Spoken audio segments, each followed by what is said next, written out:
Hi, this is Randy Finney with Right Side of the Chart, and this is an early session update for Wednesday, June 1st, 2022.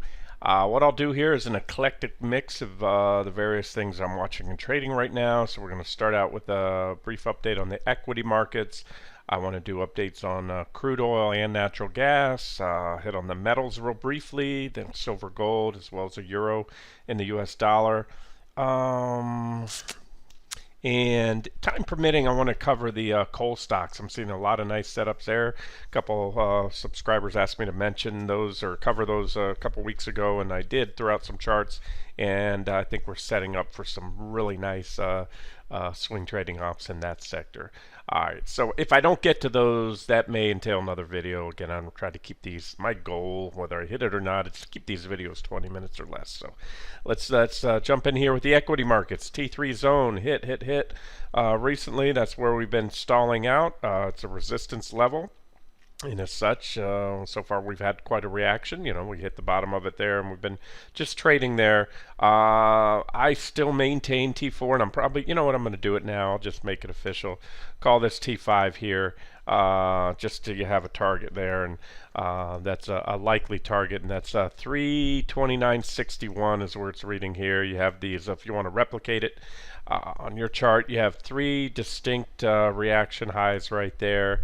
And let's just go ahead right now and make that a target there. So as such, you know, if you look at it this way, we haven't even had a pullback yet since the lows were in. You know, we've had a strong run up. So at the very least, you know, I do maintain it's most likely a counter trend rally and you know, a larger bear market with more downside to come. But you know, even if you're just using simple Elliott wave theory, you know, a typical counter trend move is an ABC, you know, three-wave correction. You get a, you know, wave up, wave down. And I've already given you pullback targets. I don't want to spend too much time burning up in the video covering those. You know, a nice one, if we get there, would be a backfill of that gap down around 300 there on QQQ. But we probably won't even get that far. Here's 305.41 plus the uptrend line. And so I'm using, you know, any pullbacks here is an opportunity to layer back into long trades, you know, after booking some profits at T3. So I'm going to give you levels to watch, and then look, of course, I'm not married to anything. You know, I always say don't trust a bear market rally. There are no guarantees. You don't always have to have perfect wave counts, or there are no, that's it. There are no guarantees with anything in the market, but I'll give you my thoughts. Again, objective levels to buy back on QQQ. PPO, you know, we're very overbought. PPO is crossing over. But remember, what happened recently, and I'm talking over the last few weeks, everything I've covered in this area here, including what you're not seeing on the 60-minute chart, the fact we had many indexes, sectors, key stocks hit long-term support. That was a big level and quite bullish. So I think there's more. And then you had the breakout right there, the downtrend line, falling wedge. And so where I'm going to go, for those of you that say, oh, the market's too overbought, you know, I don't want to buy here. PPO's high level making a bearish crossover, and that could give us some additional downside. And that again set up for you know, a re-entry if you took profits, or an entry if you want to gain the last leg up. You know, as time goes on, I use less and less leverage, or you know, smaller and smaller positions. The big ops were in here, you know, off the lows, and then the breakout of the levels I gave you, 294 right there. That was, you know, that was my aggressive all-in kind of moment. And then at this point in time, I'm starting to, you know, I'll trade the indexes, but not as heavy, because the closer you get to those upper targets, the closer you're getting to what's probably going to be the end of a rally, and then you don't want to be the bag holder.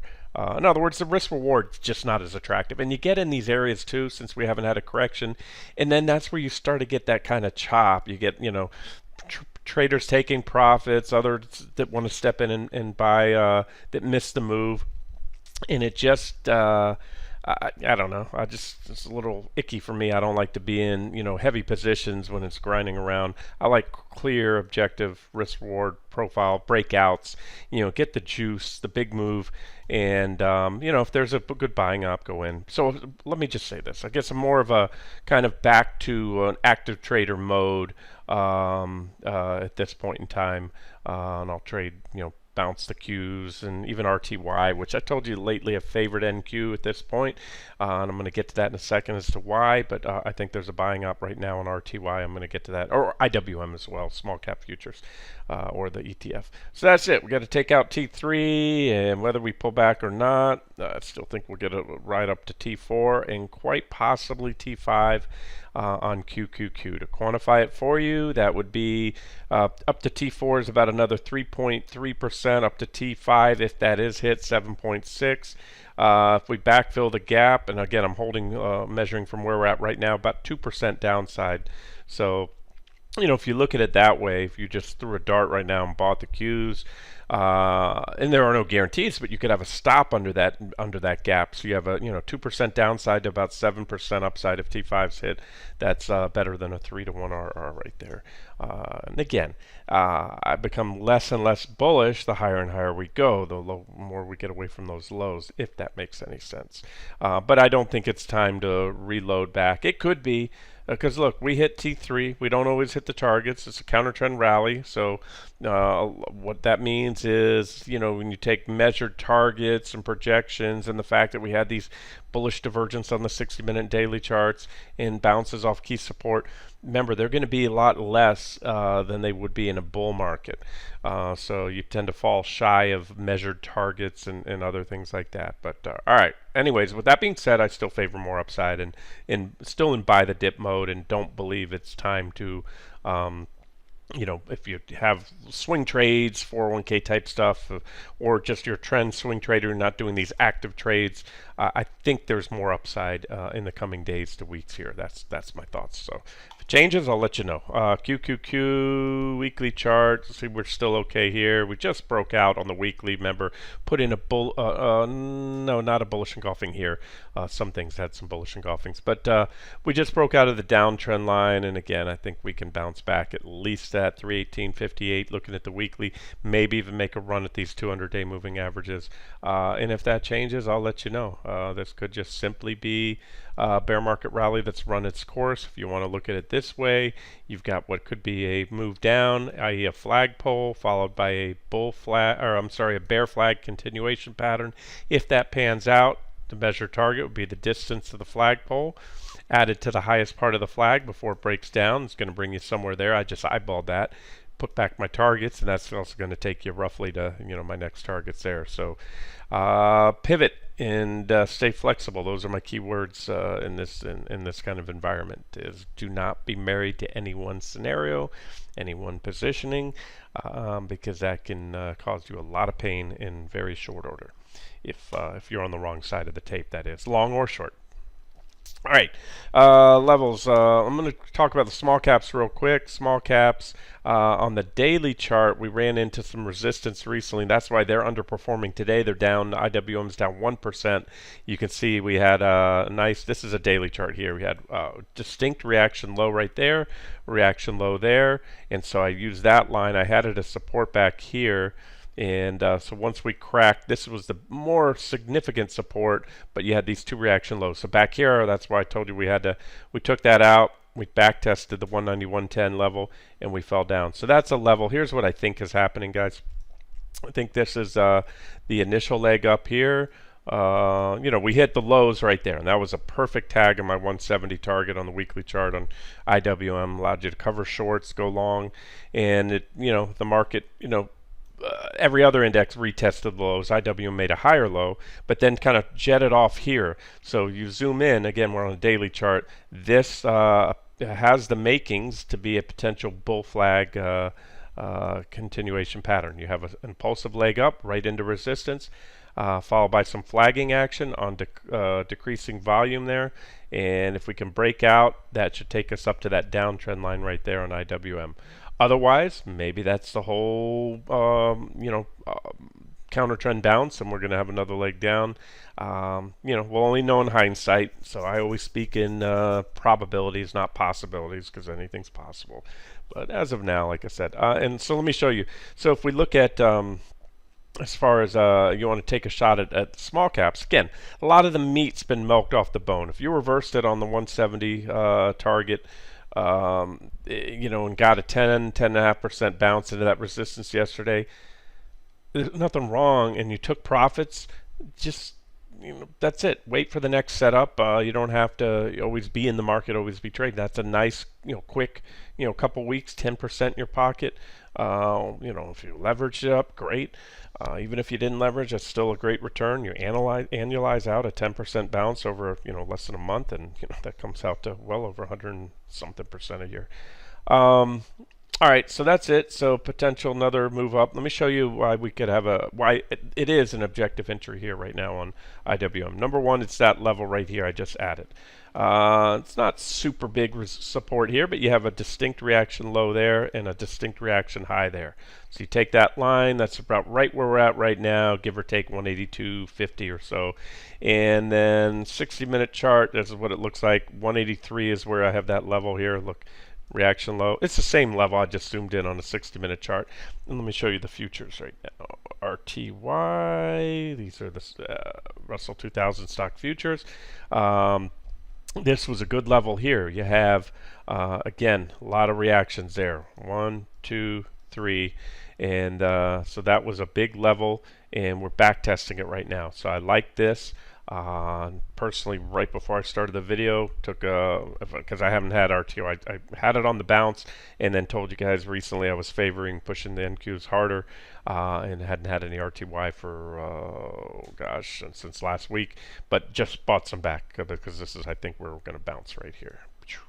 And I think, where do we bounce? I think we'll come up, hit this downtrend line right there, and also really nice resistance there at about 19.50 or so. So that would be like that. Buy it here. You can use a tight stop right below. We're somewhat below. When I say right below, somewhat below. There's a support zone there, somewhat below there. And then to try to quantify it for you, I have to measure this way. I have to kind of guesstimate a line. Put that line there, if I'm correct, and we hold this 1842-ish level right here, and we bounce up and hit that trend line, the 1950. That's about a 4.25% bounce. That's swing trading. You trade futures, especially, they're leveraged. Again, use leverage only if you're experienced. How to use it, what it's all about. Don't put all your money in one index, ETF, or futures account. Just diversify. Anyways, that's a trade idea. And what else do I have for you? Oh, let's talk about the individual stocks real quick, because that's important. That's where you're going to make more bang for your buck. I threw out a handful. I told you there's dozens and dozens. You could just go with a tech ETF or QQQ, because that's where I see the most upside, because they got hammered down the most, and and it was the technicals as well as a valuation call. They got it's not knocked out of them because it was an overcrowded, overloved trade, and that was the beauty of being short. We were short that the way down, pushing the NDX the hardest, the Nasdaq 100 futures, QQQ, and obviously it fell a whole lot more than the S&P, as I said it would, because of that simple fact. Money came out of the fangs, forced selling, and all that, and now they're probably going to bounce more. But let me show you the individual ones I highlighted. First was Amazon back here on Thursday the 12th, and then I upped it, or re-highlighted it again right here with this additional divergent low. So both were about equal lows. So you're good for about a 21% gain so far, and we almost hit my second target today. Remember, these are unadjusted targets. They are the actual resistance levels. So you want to sell a little bit below. So hopefully maybe some of you got out today just there shy of T2, and if you did, you're good for 22. That's a 22% gain off these two lows right there in relatively short order. And again, that's swing trading. You make 22% in a month or so. Get less than a month, just a few weeks. Get out, move on to the next one. But where do I think it goes? I still maintain. This is actually, I think I probably told you back then that was my preferred target, T2, and it was certainly a minimum target. I had no desire to take profits at T1, which was hit, and then when we went through there, there's a big old gap right here. Technically, the gap runs from here to here, but that's where I had T2 at, right there below that level. And then the top of the gap is there, but we have a reaction low there at T3, and we also have a downtrend line. So we're coming up on a pretty significant amount of resistance. But again, this was the first leg up. So here's what I could see on him. So come back here, T1, or we have a reaction high there. This would be my an objective re-entry point. If you missed Amazon, you're kicking yourself for it, and you wanted to buy it, and you think there's more upside, then a pullback to 23.69 or this level right here, which is about 23.25 or so, and then a stop below it. But again, it's possible, but based on this pattern and everything else, it would be unlikely that that's just a one and done bounce. You'd probably get at least a little three-wave corrective pattern here, and then down like that. So that's Amazon. Right before that, I gave you a Zoom. Zoom was based on the daily time frame. Breakout here, hit T1 to the button. Again, this is where you can act as an active trader. You know, you could have got in there, took it on the breakout. It was a breakout above 97.30, if I recall, and just trying to grab that level roughly, ballpark it. I'm a little high, but that's about a 16% rally to hit T1, almost to the button there. Allow you yesterday to take some profits when it was hit, and then recycle back in because I have a support level here, and I believe I had it on the chart ahead of time at 105.61, and so this one again, nothing goes straight up. These are nice moves, come in like that, and then go on a hit T2. If the whole run's over, then it's over. But if we come on down a little deeper, back test of the trend line, I would only buy on a back test of the trend line or this big breakout level at 97.30 if the equity market, if I can still make a case to be long the NASDAQ 100. Okay, this is a tech company in the telecom sector, but pretty much tech. Zoom video. And what else did I give you? I gave you NVDA. That one was a short trade idea way back here, and hit that T1 to the button again. So all the same stuff. Bounced off the target to the button. Good for also, just like Amazon, about a 21. Amazon was 22, but it's 21% bounce so far. And here's one you can see on NVIDIA what it happened. I had a level here on the daily at 183.19, so, and a downtrend line. So we took out the downtrend line after putting in a divergent low, moved up, and this is a pullback to support on declining volume. That also takes the form of a bull flag continuation pattern, at least on the daily chart. It looks like it here. May or may not play out that way, but you can certainly trade it that way. The way you trade it is, all right, so let's just say you don't have a position. Well, you buy it on a pullback to support, also at the bottom what could be a flag with a stop not too far below. If it goes too far below, the flag is no longer, the symmetry of the pattern's gone, and you also broke support. So you can buy it here, and or, when I say and or, that means an initial position here off the 183.20ish level, about where we're at right now. And then the or would be, or and your second position would be on a breakout above the flag. And the or would be if you don't like the fact the market's down today, you think it's going to continue lower, then you can wait for a breakout of the flag. So you can either take a starter position, half position now, second half if the flag breaks out, ideally impulsively, and that's going to take you right up to that 209-ish target. I'm going to round that off for you and make that the final bounce target on NVIDIA. It was colored yellow before because that was a level that I figured once it broke, it would usher in some waterfall selling, which it did. 209 broke, and that was the last leg down about over 25% since that level was broke. Big red candle. And now support, especially a well-defined support, validated with that impulsive breakdown and the big move down, that becomes resistance. So this would be a not only an excellent level to exit along in NVIDIA, but an excellent level as an active trader. If you go long, turn around and reverse it at 209. Depending on your broker, Interactive Brokers lets you put an order. Say you took 100 shares in NVIDIA and you're long. You set a sell limit order, good to cancel at 208 and change, 208, 88.2, some round, some number slightly below 209. And you have to sell 200 shares or whatever, and that'll automatically close your 100 and immediately put you short 100. That's that. When I talk about reversing, that's what I'm doing. I usually do that in the future, sometimes on a stock. So that's it. That's it for the individual trade ideas. Let me just run into some of the other things I've talked about recently. Natural gas. Pushing that one pretty hard right now. I think there's certainly a potential for a top. Let me just show you big picture, because sometimes I get lost in these little 60-minute charts. You probably see, well, what do you see there, Randy?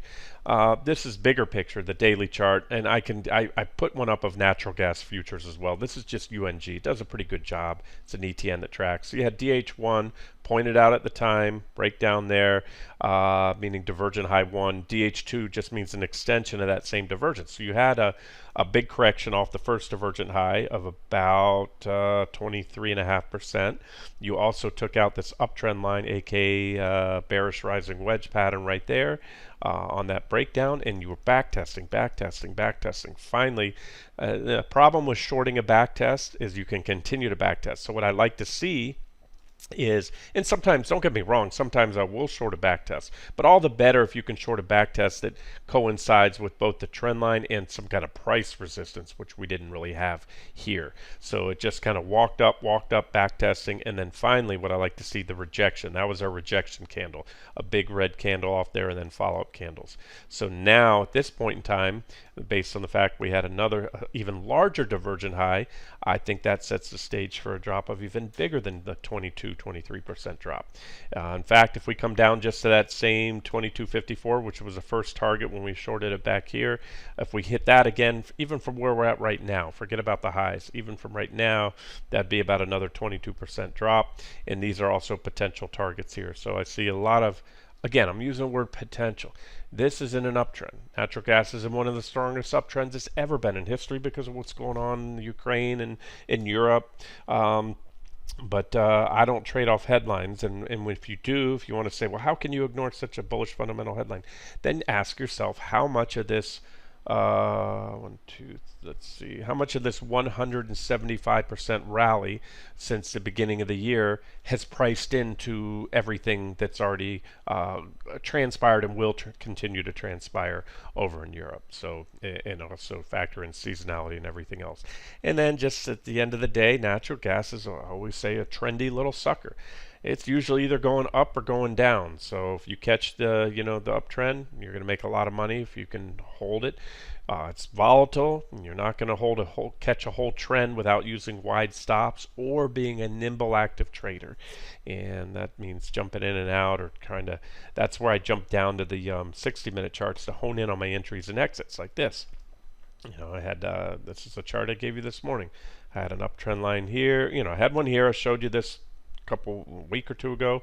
You had a divergent high there. You had a breakdown. There was a sell signal. You could have shorted right there. Then I had a resistance zone up here. We ran back, bounced into the resistance zone, another objective shorting up. Then we broke this trend line just recently, another objective shorting up. And then, as I point out this morning, we're back testing the trend line from below, as well as this trend line here. We're hair above it, but we're also back testing the trend line. Actually, what I showed you was a back test of the 8,574 price resistance level. Very good resistance. Reaction high, breakout with an impulsive move, successful back test, a little whipsaw down through it, test, break, failure on the back test there, and now we're there. There's no guarantees in trading, but when the more reactions I see on a trend line, the more valid it is. So I like this shot. I added on to my position, and I showed you I'll swing it down there. Where am I concerned about this trade going wrong, or going to new highs again? Above 890 right now. Really like to see it stay above there, because obviously if it regains that trend line, that's going to be bullish. It's going to run up, test this resistance zone overhead, and then if it takes that out, yeah, there's still some reaction highs, but I don't want to see it go to all-time highs. I've been layering in on the way down. That'll probably take me back to slightly underwater, and so I'm willing. There's nothing ventured, nothing gained. So if they stop me out there, it'll be for probably almost certainly a net loss on the trade. I'm still profitable on it now, quite profitable, but that's where my stops are. And again, you look at the bigger picture. Here, I'll do that for you real quick. Go out to a year chart, daily candles. And you can see this big old divergent high. That was that same divergent high one I showed you before on UNG. There's our uptrend line. Even just a pullback to the trend line from here will be a very nice trade. That's going to be a drop of, depending if and when we get there, 11%, maybe 10%. And if that trend line breaks, this is which I think it will ultimately with this big divergent high, we're going down to 650. 653-ish, and that's going to be a drop of about, again, depending on when we, well, no, that's a static line. Trend lines are dynamic. This is a static level. That's about a 23% drop below where we're at. Okay, on a related note, crude oil. They both come out of the ground for the most part together. Crude oil also same thing. Very strong fundamental tailwind to the crude trade right now, but there's some fundamental headwinds brewing, one of which would be demand destruction. We were in a bear market. Nobody believed it 3, 4, 5 months ago when the top was in, looked like, but then they certainly believe it once we get down to where we were. That's all I hear on TV now, recession, bear market, bear market. So that's sentiment, and that's when, again, I like to be long and covering my shorts because everybody kind of, in the last few weeks, when we started making lower lows, flipped over. And so, let that bearish sentiment play out, let those shorts get squeezed out. And but either way, I think it's fair to say at this point in time, the vast majority of people out there, especially in the U.S., around the world, are concerned about us going into a recession. Where before they were drinking the Kool-Aid being poured out in the media that, oh no, the economy is super strong, underpinning the consumer strong. There's no way we're going to see a recession anytime within the next year because of all the stimulus in the economy still, and the consumer looking at cash balances and consumer spending. Anyways, as I said, that would turn on a dime. All it takes is a market correction, and that's what I think those fundamental analysts just don't get. And you get a 30% drop in the Nasdaq 100, most of the market leading stocks, 40+% in Amazon and stocks like that. It will change consumer sentiment and their spending habits on a dime, because that's where their money is. It's in their 401ks, and big fat 401k, big fat returns over the last couple of years. People get happy, they go out and spend, buy a new car, buy a new house, extra stuff, and then once they see that drop in their accounts, they tuck in quick. So that's how the whole thing works. You kind of have to look ahead, and I always say fundamental analysis is like driving in the rearview mirror, in my opinion. It's not looking ahead; it's looking kind of backwards at current data. Anywho, let's back to this. So what we have here is crude. There's a little bit of resistance right there, not much, but this is the big level here, this trend line, and really nice support zone right here. So this to me is a nice short here. This is an hourly chart. So if we can break, zone runs down to about 114.40 or so right there, the bottom of that support zone. So if that would be my BOD, or benefit of the doubt line. Because that would be a break of both. If we take that out, we're going to have taken out the uptrend line, which is well defined. You've got 1, 2, 3, 4 distinct reactions on it, and there you go. So first target would be 1284, which I wouldn't even bother covering. I mean, it's a level. We'll probably get a reaction there, and then the next one's 111.73. You also have a downtrend line. This will probably be back tested. So this is what I think would happen, something like this, if you want to actively trade it. If you want to swing trade it, if you're not an active trader, you're not nimble, or don't have the time or the experience or skill sets, just hold it, and I think we'll come in and back test that trend line there. Quite possibly more. I have a target here. It all depends on how it plays out. We don't even have a sell signal yet, so I don't want to get ahead of myself, but I do these videos to get them out in advance in case I'm not in front of the computer when the breakdown happens. You can, if you've been wanting to short crude, you have the inclination to do so. I'm going to put that level there because I do think that's resistance. Right out now we're at resistance. So look, an aggressive trader could take a pot shot here at resistance with a stop somewhat above, and then maybe start a position there and then add if and when those other levels are taken out. So there's your setup for crude oil. That's an hourly chart. I'm going to definitely get to the coal stocks, in a different video. I'll do that later. Gold and silver kind of holding up today, especially with what's going on with the euro. It's all about the euro, and the euro, it's really about the dollar. It's because gold and silver move inversely with the dollar, but for whatever reason, I just like tracking the euro. It's an inverse of the dollar index because it's the heaviest weighting. So Just to kind of recap what's happened, we had this bullish falling wedge pattern here on the daily chart of the euro US dollar pair. Nice positive divergence, bullish divergence. We broke out and had a nice run up, but right into resistance, really good resistance. And so we've had a pullback as expected. 1.00731 right there. Maybe flagging here. I expect another move up to at least this trend line. This is when you want to be increase or enter your positions on gold and silver. Palladium I threw out recently as a setup there as well. That one should probably run. So we need to gauge when this pullback is going to be over. This is what it looks like on the 60-minute chart. It's a nice clean. First of all, it was a nice bullish falling wedge or divergent low right there. There was your breakout right here, and this whole run helped gold and silver, but this is putting some pressure on it recently. So you had negative divergence right there, bearish rising wedge pattern, a smaller one here, and boom, we've come back to where I think it'll stop. Even though this pattern projects larger, what does that mean? Well, you take the measured target of a bearish rising wedge pattern, you take the widest part of the wedge, which is going to be right about there. I might have overshot it a bit, but that's fine. And there, yeah, we're there. So I might end this video and get back. I had the euro a couple weeks back. Took some profits last week.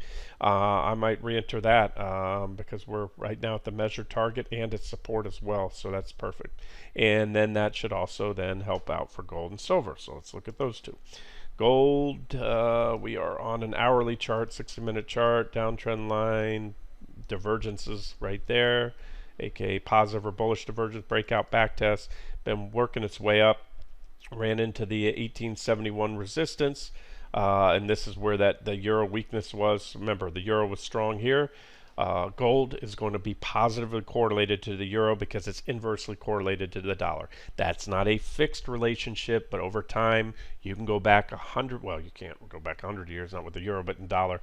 You can go back as long as the charts will go, and you'll see that 80 plus, if not more, percent of the time, the dollar and the euro are moving inversely. And again, that is the logic of that is simply because we're trading gold priced in US dollars. So when the dollar is weak, it takes more dollars to buy an ounce of gold.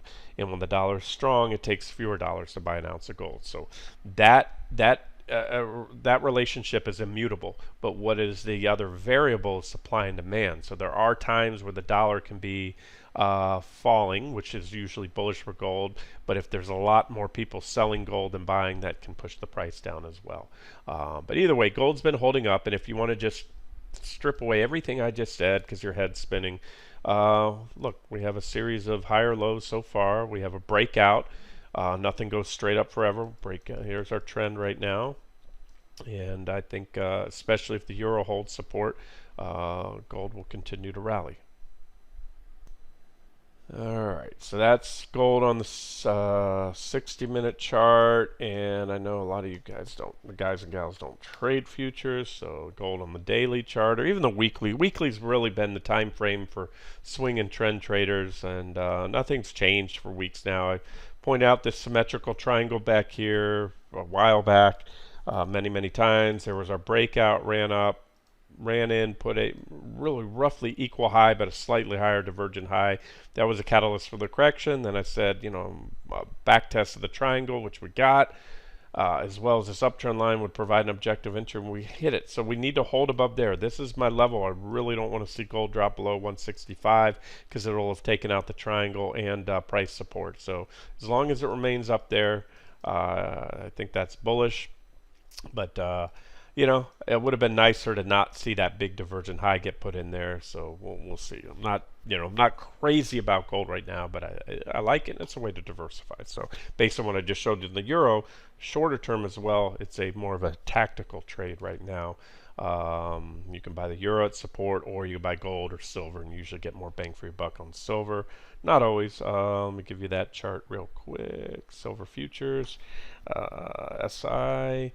That was it.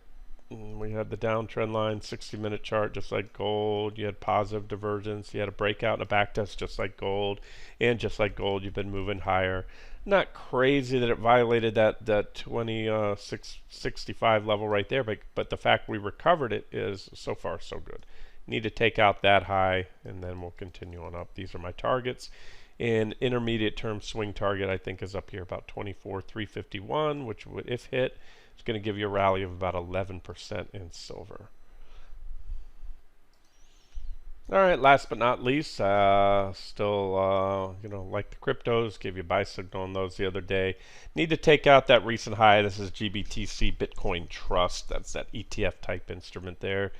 And then you also have the Bitcoin futures, BRR, the big contract, or NBT, Mary Bravo Tango is the smaller version. Just has a lower multiplier, so smaller leverage factor. And you can see, remember, we have that R2 resistance I gave you right here. And we've pulled back. So right now it's an objective long entry because we broke out above R1. Remember, we had three things here. You had the downtrend line, broke out of that bullish, broke out of R1, meaning first resistance level after that trend line, really technically. Hit the R2 and pulled back, and that's an objective entry, as would be a pullback to the trend line. But I'd really prefer, I might hold off. Personally, yeah, I won't add if we break that. Because this is a nice trading range here, and I'd really prefer, I don't think it would be healthy.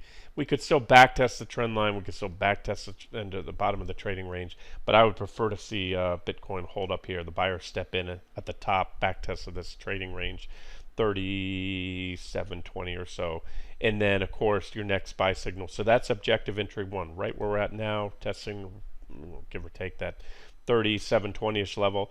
Buy signal number two is going to come on a breakout above the recent highs, the top of that this little trading range here, R2 resistance, and then targets be the trend line, and then this gap right here, big old bottom of the gap, top of the gap is there, so that's a gap resistance zone, and my max bounce target, which I think if we can power on through here, I think we'll hit it. I think it'll probably zigzag up, but something like this. Boom, boom, boom, boom, boom. If it get up there. And if that happens, 20% or so rally. And if it doesn't, that's what stops are for. All right, I'm going to wrap it up here. That's plenty of stuff. I'll cover the coal stocks in a separate video.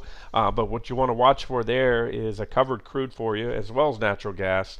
Particularly crude. If crude breaks down, gives us that sell signal that I covered earlier in the video, energy stocks will fall. You can obviously short the energy stocks. Oh gosh, man, I'm sorry. I know the video is going long. I meant to cover that. There's quite a few. I saw a bearish engulfing candle on the second biggest energy company out there, right behind ExxonMobil, is Chevron Texaco. Nice bearish engulfing candle yesterday, and they've all got these divergent. A lot of them have these big divergent highs. So energy is really on my radar. I already laid it out as a short trade idea recently. We hit T1 right there on the breakdown. Right here was our sell signal.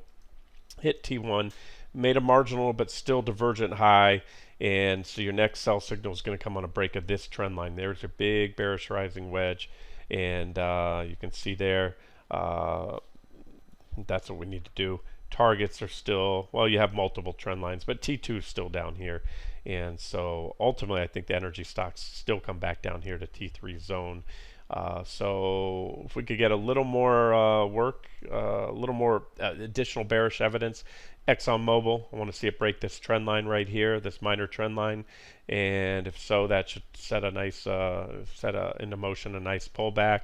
And down the line, but XLE is made up of mostly these two, ExxonMobil and Chevron Texaco. They're that big market cap wise. They are, ExxonMobil's a $413 billion company. Chevron's 347.